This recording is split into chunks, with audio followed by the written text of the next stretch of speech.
Good morning. Good morning. It is Ty, the LinkedIn guy. And today I've got a good one for you. I was actually just driving to drop off the kids at school.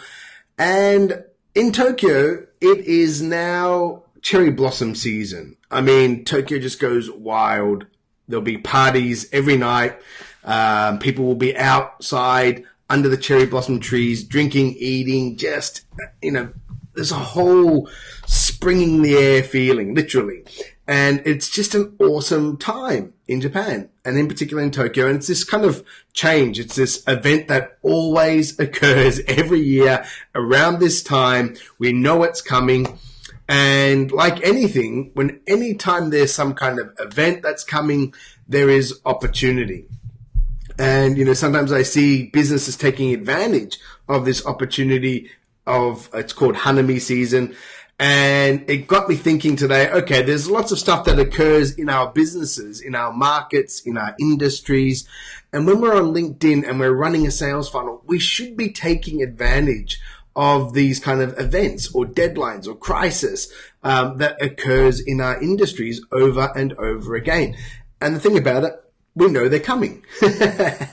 And some of them are predictable and some of them aren't. However, what I want to do today is just go over a list that I made. I was just thinking, not too many, about 10 different things to get your minds thinking in terms of your industry and how you can actually get some quick client wins, generate some a larger flow of volume of leads based on these occurrences that are going to happen in your market. They just will. They always do. So, firstly, what you've got to do though is remember when I talk about LinkedIn, and if you've watched any of my masterclass or any of my videos, you will know with your profile, guys, it's got to be client facing and it has to have some kind of intent, some kind of message, some kind of purpose. And what that means is based on what I'm going to talk about next, whether it's an event, whether it's a crisis, whether it's some kind of deadline, market force, you've got to craft your profile so it talks to that event, problem, crisis. Okay. So don't think that you can just go and maybe do some of these things I talk about with your existing reverse chronological order resume that you have as a profile on LinkedIn. It's not going to help. It's not going to help.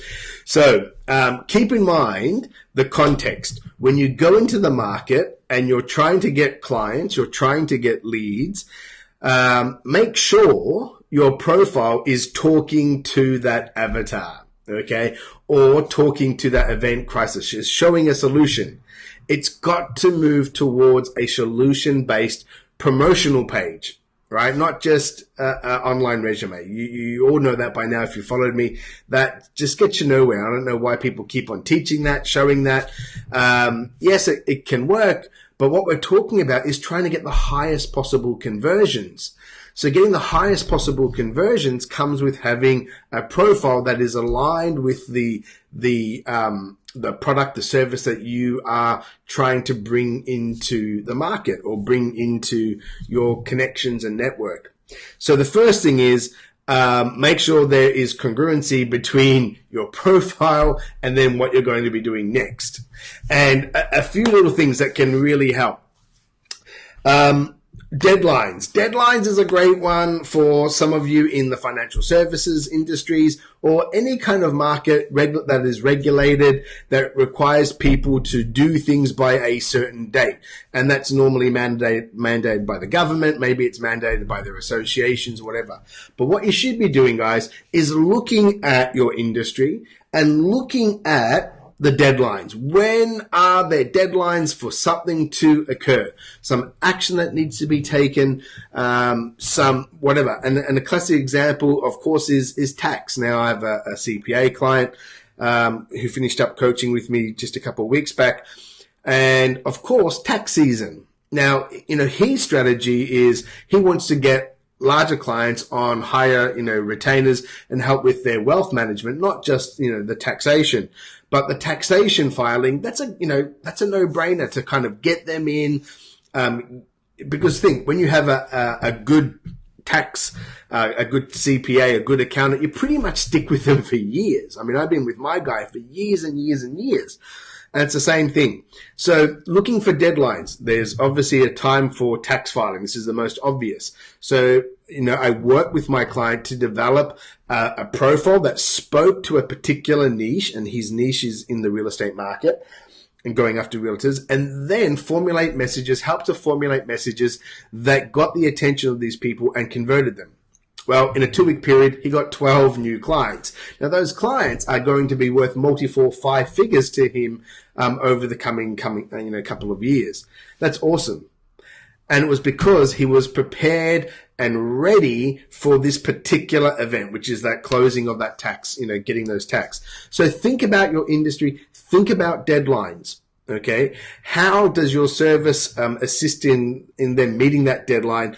And when that deadline is coming up, all your focus on LinkedIn goes around that product or service that solves, that provides support, whatever it is, to that particular deadline. And it's a real easy way to go into the market and speak to lots of people.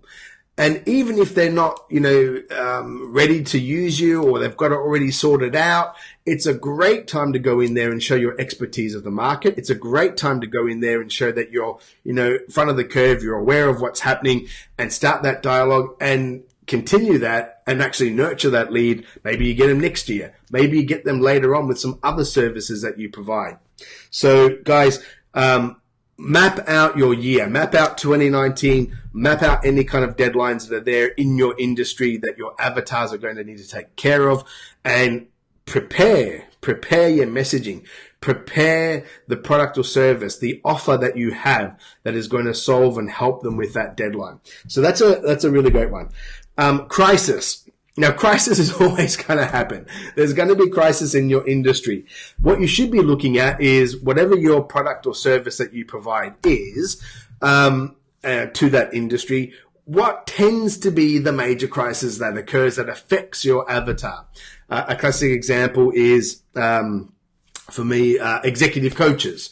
All right. So executive coaches, something that affects their avatar a lot are retrenchments, restructures, firings, downsizing of companies. So if I was an executive coach, for example, for quick wins, I would be looking at, it sounds a bit horrible, but not profiting, but I would be looking at that uncertainty in the market. I would be looking at that crisis.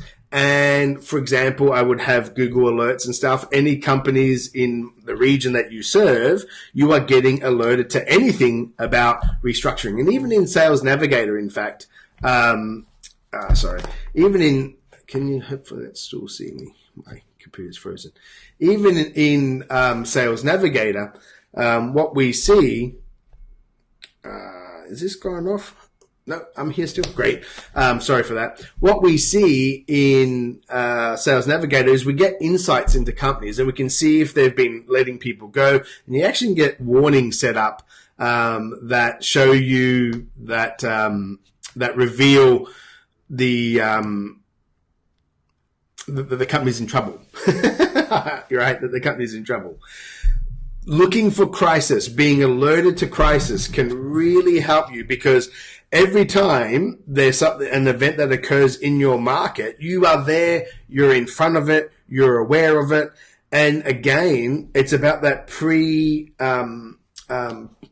preparation for when a crisis occurs, you go into this mode. You can even have, as I mentioned before, you should have your profile structured in a way that is talking to that crisis that you're trying to solve. And you should have it ready to go. So as soon as it hits, you're there in the market. So as I mentioned, executive coaches, if you're looking out for example, downsizing of companies, well, that could be a really great time to go into the market and reach out to people that are affected, right? Talking about maybe job change, talking about career development, talking about now it's time for them to get coached to have those skills to avoid that problem. So, that's really something important to consider. Crisis is always going to occur in your company. right, in your client avatar. It always is. So if you know your industry really well, you're going to know what type of crisis hits and list them. Get ready for them. Think of a contingency. How does your service or product that you deal with, how does it address those crises? How can it support someone in crisis, a company in crisis, an owner, who, whatever your avatar is experiencing? Make sure you're ready where you can capitalize on a crisis. Now, I say that sounds kind of horrible, but it's not what I'm intended to be. It's just that crises are going to occur, and you should be ready to maximize the opportunity that's there for you. So, crisis. Another thing to really look at is, in your industry, really understanding your avatar is essential, and especially their process of like year-end closing and budgeting. Because if you have a line item, or if you have a product or service that is sizable, and it's going to involve multi-parties, and there's going to be budget approval and everything like that, depending on the cycle of the clients that you serve or the companies that you serve, it's a pretty good bet that you will want to get in, especially for larger companies where they have their planning cycles, months in advance of their financial year, their next financial year. You want to be aware of that. You want to know when that's occurring so you can get in during that phase. You can, even if you have multiple assets inside a company, multiple windows of contact, getting into that cycle, getting that awareness that, hey, I've got this kind of solution. It's going to be probably this kind of money, and starting early. Now, I understand in a complex sales, getting into early can also be the death of a sale. And that's just the reality, because as more and more clients become more and more risk adverse, especially larger companies, more people are involved in the buying decision. That's something like 5.4 people or something, according to Customer Challenger or something, one of the books I read. And it's so true. And unfortunately, unless they have agreement on what their problem they want to solve is, you can actually be frozen out very early on the sale. However, I think it's well worth your time understanding the budgetary cycles of your clients, of your market, of your avatar, and getting in there either end of year closing when maybe they've got budget left over and they want to spend it, and there might be a little bit to squeeze out of them, or to get into the pre-planning cycle. So learn that, learn your market, learn their process, and get in there. Another one, of course, events. Events are going to occur. Some industries have massive amount of events. Some industries don't. But events are a great way for you to open up the door and reach out and engage with ideal client avatars with a really, really easy opener, right? And post and pre and even during events, if they're like a week-long events, you can smash it on LinkedIn. Absolutely smash it. And for example, what I used to do if you know, one of my businesses where I was a partner was in executive recruitment, and I focused on the advertising and marketing industry. And every year there's the Cannes Awards, right? There's Clio, there's Spike, there's a whole host of them. But the Cannes Awards is like the Academy Awards of Advertising. And it goes for a week. It's over there in France. And pre-event, during the event, and after event, I was in LinkedIn like mad. I would spend hours a day during those times because I was trying to connect with all the ECDs, executive creative directors, the creative directors, the art guys, the copy guys, production people, media people, and I was hammering on as soon as they got nominated or they got awarded. And this will lead me to another point. The events are just such an opener for you. So what you should be doing is looking at your industry events, map it out on a calendar, the major events that, serious players go to, and use that in campaigns when you're doing a strategic outreach. Okay, when you're going into the market and you want to get the attention of people, it's time to use that. Use your events, right? It just makes sense because you can open the door easily. even if you're not at the event, right? I mean, I didn't go over to Cannes every year and meet with these people, but I made hundreds of thousands of dollars on identifying through those events the people that were going there, that had impact, that got awarded stuff, and then grabbed their attention, got hold of them, and then brought them into the Asian markets and helped build out my client companies. So the same thing for you. Always be on the lookout for events, the speakers, the moderators, the organizers as well. They can be a great source of quick leads, quick client wins. And it's just so natural to be able to bring up that event in your discussion. So don't miss that. Award shows, that's another thing, a little slightly different to events, but in the same vein. Award shows are awesome. Again, it is an awesome way to get hold of the true market leaders in your industry, the true influencers, the guys that are just smashing it, the guys and girls that are smashing it and killing it and getting awarded and getting recognition in your industry. It is the perfect time to get hold of these people when, in any other time, it's really, really tough.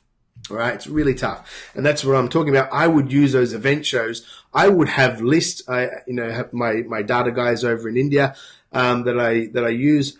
Every year there's multiple types of award shows for the advertising industry. As I said, Clio Award, Spike, One Pencil, DDNA, One Show. There's a whole host of them. And they put all the lists out. They put the ads out. He won the titanium. He won the gold, silver, bronze. He got this pencil. There's all that.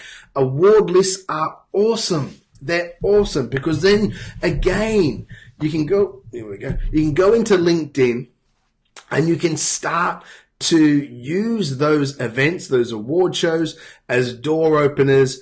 People love to have their ego stroked. People love to get congratulated, and you have a great time. Now, one thing I did notice that I found, there was really two kind of timings to this. I found that during the award show or just after it, the people get inundated with stuff. And I think, it's great to participate. If you don't want to do it right then, hold it off a week, right? Because it's probably died down. They've less people have reached out to them now, and you come in again and you make a reference to that. You give them more juice. It's kind of good timing because then they're like, they're pepped up again. But award shows, guys, make sure you know your industry inside out, back to front, when they occur, and be prepared of how you can bring an offer to them. This is all about using these as openers, right? And getting that dialogue. Because once you're in the dialogue, you're still going to have to sell them on your service. But that's something to pay attention to.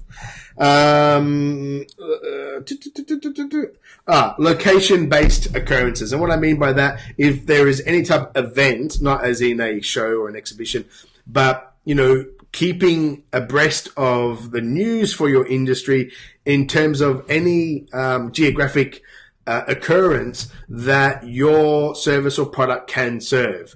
So, if you're doing, I don't know, if there's a waste management issue in a certain state or whatever, and you've got some kind of product and they're in the news about that, that's who you hit first. I mean, it's obvious, but some people just don't do that. Use what's occurring in geographic locations to your benefit. So if you have a product or service, and you can set Google alerts for the problem that you solve, set that. Right, so anytime in the news something is mentioned about the problem that you solve, you get alerted to it. You're going to find out the location. You can go into LinkedIn and boom, you start to run campaigns to tap on these guys' shoulders and to get into discussions. So be really aware of locational based occurrences and events that are going down that your product or service can solve, right? And you'll get automatically alerted to it when you have it set up properly. Product releases, that's another good one. Whether it's your product release, whether it's your industry, whether it's your competitor, whether it's just a product release that is not in competition to your product or service, but serves the same avatar. That's really, really useful, guys. When product releases coming out, you can be at the forefront of that. You can be telling your industry that. You can be putting that into nurturing sequences in their inbox.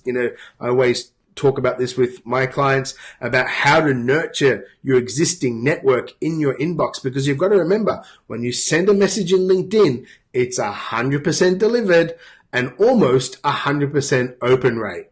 Okay? Think of that. Everyone kind of forgets that. They all want to take everyone off LinkedIn and put them into their email sequence and get 14 to 20% open rate. Whereas when you send a message in LinkedIn to someone, it has near 100% open rates. Just think of your own time when you go into LinkedIn and you see stuff in your inbox, you open it up, right? You just do, because you don't get many of them, or the ones you do get, you're like, but if you see someone that you've recognized, see someone that you're familiar with, that you're following, they're following you, they're doing all the good things on LinkedIn, like I teach my guys to do, then you're going to be opened up. So when product releases come, you can be the person that is showing that how this can help their company. Plus, you're tacking on what you do and what problem that you solve, especially if you're like in implementation or something. I mean, that's a perfect one. If there's a product or service that's coming and you implement such stuff, it's a no-brainer. Another one that some people don't kind of pay attention to, equipment failure. Like if you are selling a product or service, whether it's a product or an industry, and there is product failure that occurs kind of at a regular point, maybe there's certain products or services or products that need to be serviced, that need that kind of back-end support at certain milestones. Being aware of equipment failure in your industry and in your avatar, it's a great way to get in front of them as well and be ready to strike, because you know what's coming. And, some people overlook that aftermarket service and care. As individuals, if you have some kind of product or service that can help them, whether it's filling that gap during that product failure or equipment failure or replacement or whatever it is, but just be aware, it's not a place for everyone, but equipment failure is something to kind of consider. The last thing I just want to mention is the avatar. Knowing your avatar inside out, back to front, and really having a sense for where they are in their business and business process.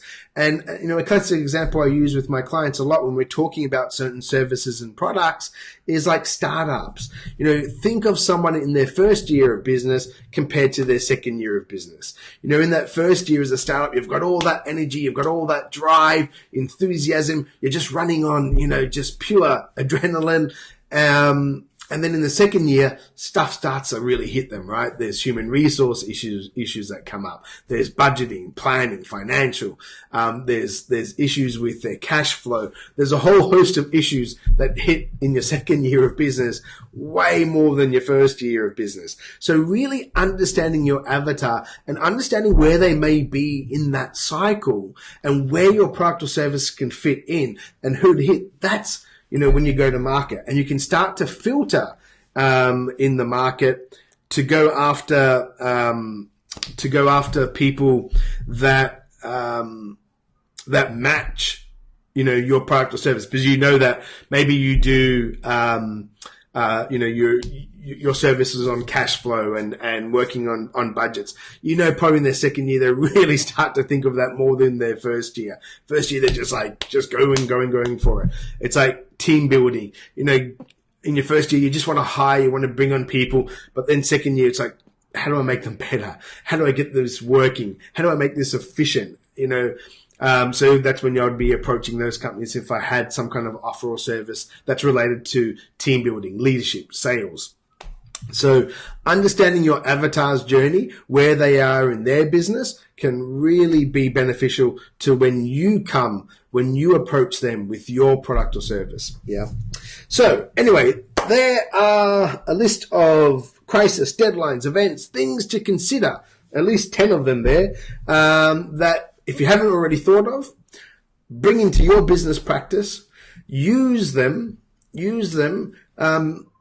during those times, be prepared for them, because when they occur, you're going to be on it You're going to be on it, and you can get some really quick wins. A lot of leads. You can speak to people that you may not have been able to do otherwise because there hasn't been that connection there. There hasn't been that opener, and it really can impact your business. And if you're doing it every year, you get into the cycles. I was doing my events and award shows every year. There was 4 main ones that I did, and I always produced money at that time. Always, because it was always occurring, and I was ready each time with how to execute.